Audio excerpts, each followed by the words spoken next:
We had a busy agenda today covering a broad range of issues. We began this morning with discussion on the impact on uncertain international environment on macroeconomic outlook. We discussed recent announcements from the new U.S. administration regarding trade policies and also regarding the U.S. commitment to security in Europe. On tariffs, the EU will react firmly and immediately against unjustified barriers for free and fair trade, which threaten European businesses, workers and consumers. On essential security, it is clear that we need to mobilize ambitious investments in our defense capabilities and defense industry, both at the EU and national level. And we need to do it now.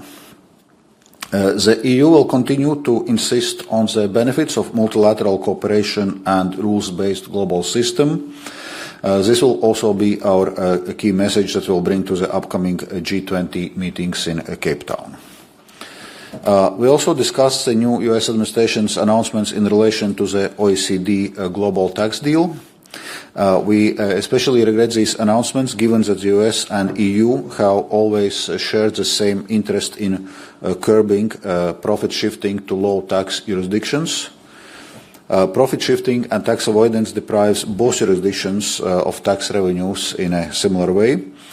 We will continue to value global solutions to addressing international tax problems and remain committed to the obligations which we undertook in the OECD over the last years. Today we also exchanged views on Ukraine. The EU approach to support Ukraine as long as it takes and to increase political and economic pressure on aggressor Russia remains unchanged. To stop Russia, Europe must urgently boost its own security and defense and continue to support Ukraine, and we will step up, and it's a crucial moment right now. Already now, as regards Ukraine support, Europe has brought more than anyone else. Financially, this year alone, the EU's support to Ukraine will be over 30 billion euros through Ukraine Facility and G7 Era Loans Initiative.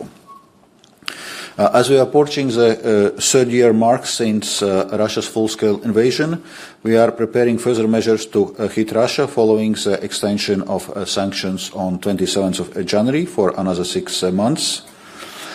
We must ensure that sanctions are implemented fully and effectively. This includes decisively targeting circumvention attempts. Supporting Ukraine is a soundest investment in our long-term prosperity and resilience that we can possibly make. We need a strong and lasting peace in Ukraine as the only option for security in Europe. The Commission today presented its competitiveness compass, and ministers also discussed our ambitious simplification agenda. Simplification is at the center of our plan to achieve a more competitive Europe. We cannot continue business as usual. We must take decisive action to unleash people, business and authorities to realize Europe's full potential. It is important to stress that our commitment to securing the green and digital transitions has not wavered. However, we need to be mindful how do we get there. We will present the first series of simplification proposals in the coming weeks. The omnibus packages outlined in 2025 Commission work programme will be our first deliverables on this mandate. This effort will continue over the course of the whole mandate, so I look forward to working with Member States and national authorities on all levels to help deliver on our ambitious simplification agenda.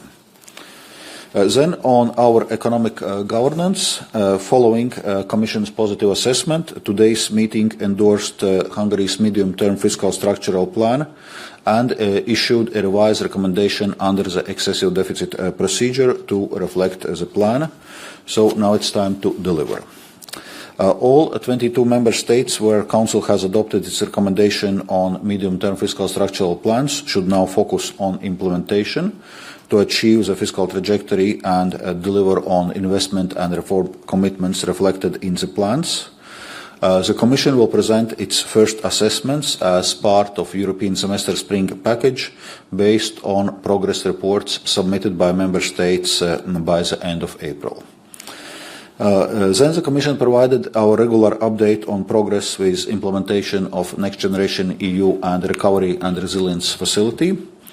The Commission has now received a total of 86 payment requests from 26 Member States, which has led to the disbursement of 306 billion euros by the end of last year. The Commission has recently adopted positive preliminary assessments of payment requests from Estonia, Cyprus and Finland, and we expect disbursements to follow soon. We expect a number of further payment requests to be submitted in the upcoming weeks.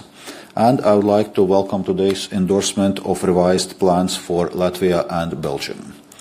As we are in the final 2 years of the RRF, it becomes even more crucial for Member States to continue focus fully on implementation of their recovery and resilience plans. Thank you. Thank you very much. Let's start with Carl.